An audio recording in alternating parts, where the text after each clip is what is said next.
Okay, so you know that feeling, right? The brand new console is dropping. Maybe it's the PS6, the next Xbox, the Series Z, or whatever they call it. Oh, yeah. The hype is real. And you're there, finger hovering, hitting refresh, add to cart, and poof, nothing. Sold out. Or it's Sold out. there. Everywhere. Yeah. So let's really dig into what's going on there, because a lot of the time the big reason is, well, console scalpers. It does sound familiar, doesn't it? It's kind of like ticket scalping, for a huge concert or game. Exactly. Fundamentally, it's about grabbing something that's a short supply and then, well, flipping it for a premium because demand is just way higher than what the normal stores have. Right, but for consoles, it's like that on steroids, amplified by tech. Totally. Forget one guy outside the venue. We're talking sophisticated software, bots. These things can just hoover up online stock in like fractions of a second. Mm-hmm. The whole game is to basically engineer scarcity, right? Make it seem like there aren't enough to go around through the normal shops. Artificial scarcity, yeah. So they can then turn around and sell them for way, way more. And we saw this big time with the PS5 launch. People were reportedly shelling out, what, $1,500? Maybe even more on some sites. And the Xbox Series X wasn't much different. You saw markups on places like eBay hitting, I think I read something like 170% over the list price sometimes. Oh. So yeah, it's not just like a small irritation. It's a serious extra cost, and it's driven by these resellers just cashing in on that massive demand. The sheer scale is kind of mind-blowing, too. Weren't there reports about certain groups? Crep Chief Notify, I think, was one. Wow, I remember hearing about them. Apparently grabbing something like 3,500 PS5s in one go. Yeah, 3,500 units. How is that even possible? That's where it gets really interesting, I think. Well, that leads us straight back to those bots you mentioned. Yeah. These aren't just, someone hitting refresh really fast. No, okay. They're custom programs. They can often get around the website's checks, autofill everything, check out incredibly quickly. Much, much faster than a human possibly could. That speed, that automation, that's the massive edge, isn't it? The second stock pops up, bang, they've got it. Exactly.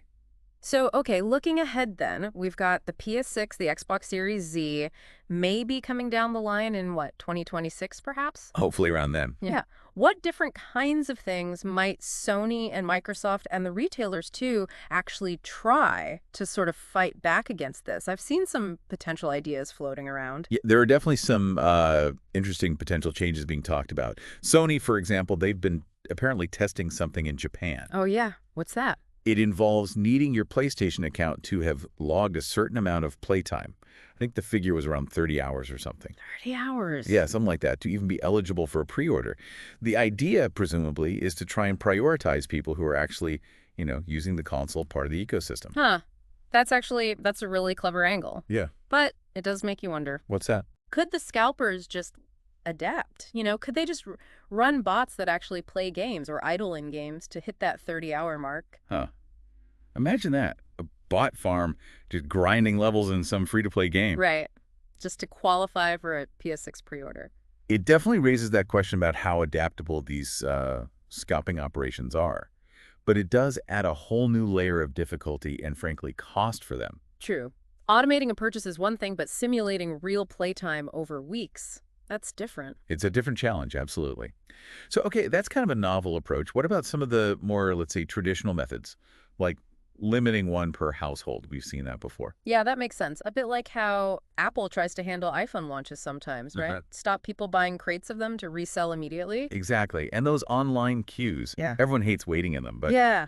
Could a really well-designed queue system actually trip up the bots? Maybe, if they're smart enough. Yeah, if they can integrate really good bot detection, KPTCHAs that actually work, checks that can spot automated behavior. Yeah. They could slow things down, make it harder for one bot network to grab everything at once. The key is keeping that detection updated, though, because the bot makers are always trying to get around it. It's a constant cat and mouse game. And didn't Phil Spencer from Microsoft float the idea of reservation deposits once? Like maybe putting down $50 or something just to get in line? Yeah, I remember that suggesting a deposit like that. It adds a financial barrier. Right. $50 might not sound like much to you or me buying one console, but if you're a scalper trying to reserve hundreds or thousands. Ooh, yeah, that adds up fast. Ties up a lot of capital. Exactly. Yeah. And it also gives the retailers a much better sense of actual genuine customer interest versus just bot requests. Still feels like ultimately a lot rests on the retailers themselves, doesn't it? Best Buy, Target, Amazon. Yep. They're the ones selling the things. I remember Best Buy did try some specific things during the PS5 craziness. They did.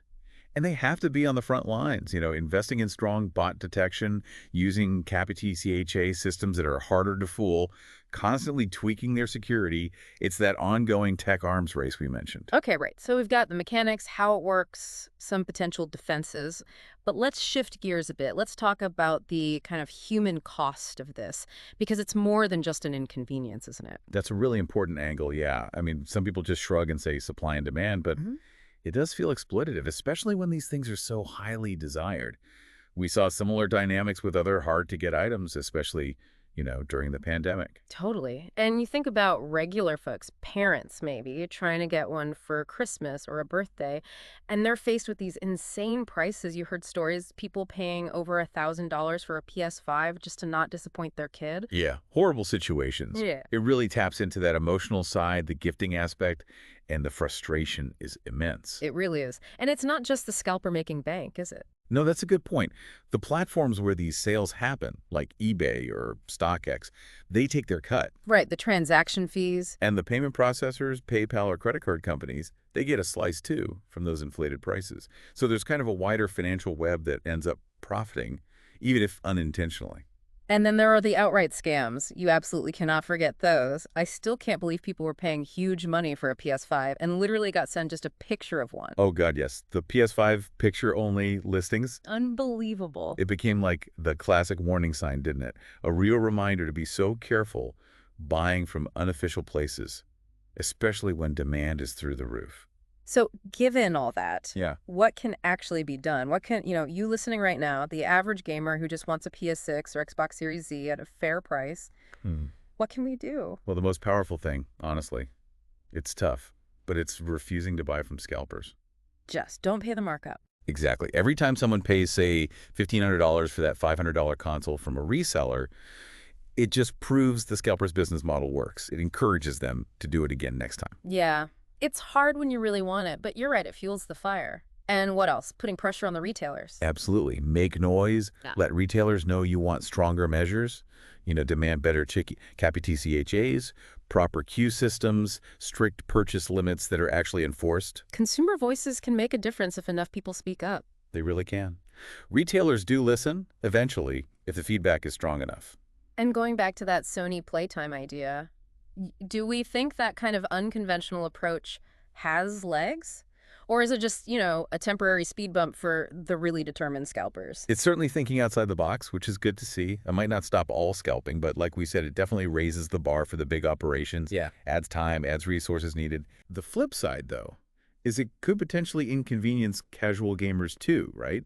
Someone who maybe only plays occasionally or jumps between platforms might struggle to hit that playtime threshold. Yeah, that's a fair point. It seems like maybe patience is the biggest weapon here, even if we don't like hearing it. I remember reading, I think it was the CEO of AMD, saying component shortages might still be a thing for a while. Yeah, supply chains are complicated beasts. So maybe the most practical advice, for the near term anyway, is just enjoy that PS4 or Xbox One backlog you've got. Huh. It's probably huge for most of us, let's be honest. Thanks certainly is. And that's a very sensible take. Because ultimately, once manufacturing ramps up and supply starts to meet or even exceed demand, the scalpers lose their power. Their leverage just evaporates. Right. In the meantime, playing the games you already own is definitely better than feeding the resale market. For sure. That brings up an interesting nuance, though. When we say scalpers, are we always talking about these big, sophisticated bot operations? I saw some numbers suggesting maybe a chunk of resellers are just regular people selling one or two. That's a really important distinction to make, actually. Yeah, some data does suggest that maybe around 40%, something like that, of these resale listings might be from individuals selling just one, maybe two consoles. So someone who got lucky with pre-orders, maybe bought one for a friend who then didn't want it or just changed their mind. Could be any number of reasons like that. Yeah. And it's important to differentiate them from the other, say, 60%, who are likely doing this much more systematically. Using bots, buying in bulk, with the clear intent to profit significantly. Okay, so it's not entirely monolithic. And thinking about the PS6 itself, what about the actual price from Sony? That's a huge factor, too. Didn't they actually raise the PS5 price in some places after launch? They did, yeah. in several regions, citing things like currency fluctuations and I think tariffs were mentioned. It was a notable jump, maybe 25% in some markets. Wow. So could we be looking at a pretty high starting price for the next gen right out of the gate? It's definitely possible. Production costs, economic climate, R&D, lots that goes into it. It's interesting to contrast that with what Xbox seems to be doing. How so? Their big focus seems to be heavily on Game Pass, right? Getting those big exclusive titles, like the new Indiana Jones game available day one on the service.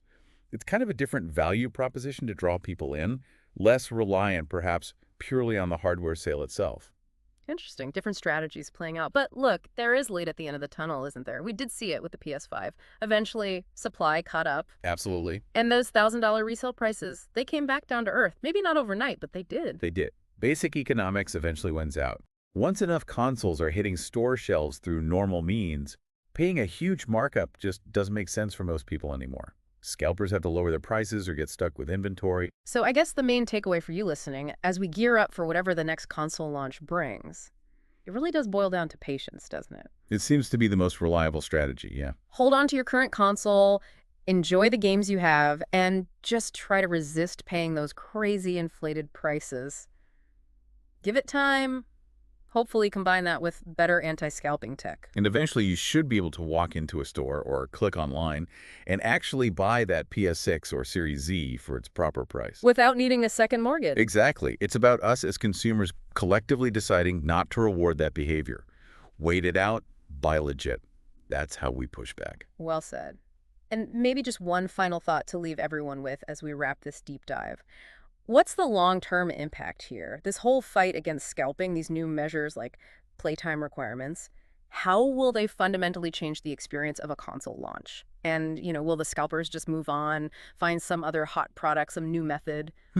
That's the million-dollar question, isn't it? The market constantly evolves, keeps us thinking.